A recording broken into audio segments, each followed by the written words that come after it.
Hey everybody, this is Stuart with Wine on the Dime, and today I'm reviewing the 2017 Llama Old Vine Blend. It's a mix of Bonarda and Malbec.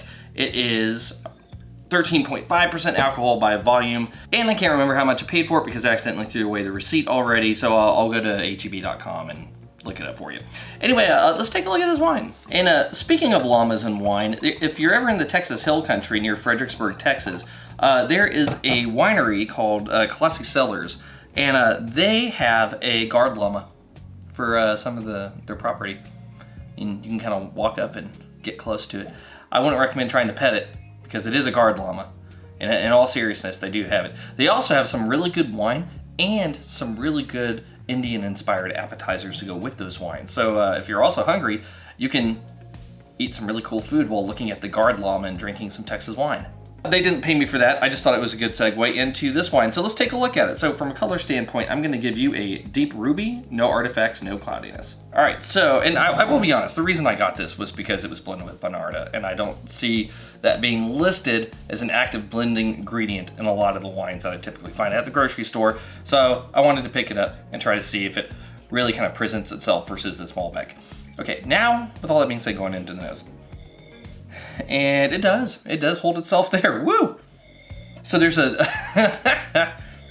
like this weird florality, spicy fruitiness thing going on. So I'm getting a little bit of like a plum, but then I kind of get some fig, and then there's also a little bit of kind of like a clovey cardamom type note going on. But then I kind of get hit with a touch of tobacco, like sweet tobacco.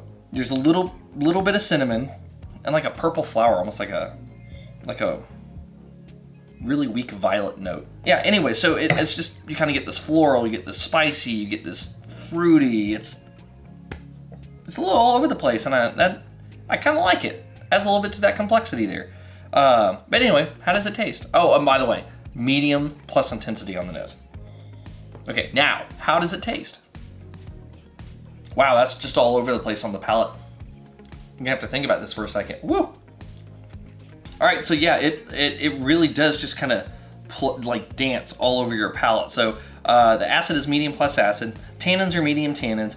The interesting thing about this is that like I'm kind of getting, when I was talking about those figgy elements, I was kind of getting the figgy elements on certain parts of my tongue. At the same time, I was kind of getting these earthy notes from like the tobacco, and then like in the middle of my palate, I'm kind of getting this cinnamon, this cardamom, this like all of that stuff is there. It's just, it really does kind of zing different parts of your palate, or at least my palate. Whenever I'm tasting this wine, it doesn't really feel like it's a uniform flavor or kind of comes in waves. It's just all over the place. So as you're kind of moving the wine around in your mouth, you're kind of feeling it hit different things, and it's kind of just triggering different types of responses.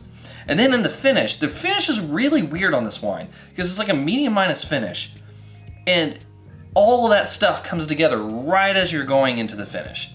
So the approach, you kind of get hit with acid. There's a little bit of a lag of going into all of those things, playing around, going as the kind of approach is finishing, going into the mid palate, and then going into the actual finish. It's kind of, instead of being all comes together like Voltron and goes down your throat. Yeah, it's an interesting wine, but that doesn't mean it's good. There have been some interesting bad wines that I've reviewed on this channel, so the only way to know if it's actually good or not is to get to the blick. From a balance standpoint, full point, no complaints. Length, medium minus finish, so I can't really give you points here, and I wish I could because you are really playful, but once you go into the finish, all of the stuff that was happening on the palate, nothing really persists for very long after that. So no points there. Intensity, medium plus on the nose, medium plus on the palate. So I'll go ahead and give you 3/4 of a point. And in terms of complexity, getting a wide range of primary, getting a wide range of secondary elements. I've also got a touch of that tertiary on the earth, but not too much. And but then again, when you're looking at some of the other things that develop in tertiary, things like tobacco and it's just all that kind of stuff is there. And I bet if you let it age longer, because it has the right amount of body, it has the right amount of acid, you could probably develop some more of that tertiary So yeah, I think for where you're at, I'm still going to give you a full point here, which I wasn't anticipating when I bought this bottle.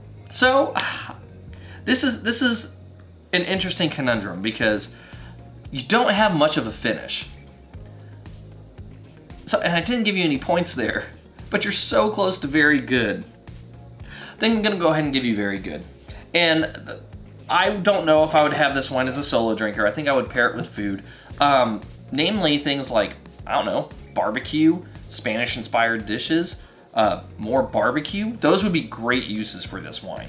And I really think that you can have some really nice meals. This wine is not gonna be one that's gonna try to become the star of the meal. And because of the fact it doesn't have a long finish, it's not going to stick around and mess with your food if you're one of those people who likes to kind of like go around and bounce around to different kinds of food and try things out and allow for the food to really be the experience and not the wine. This is a great supporting actor of a wine, and it's not expensive, so it's also an interesting chance to try getting, like, if you could find a true single varietal Malbec and then finding another one that, like this one, that's blended with Bonarda. It's interesting to see how much that Bonarda contributes with this blend. And I think if you can find another single, just straight Malbec from Argentina, then you're gonna have some fun comparing these things in a side-by-side tasting with some friends if they're nerds like me. You can invite me. It's okay.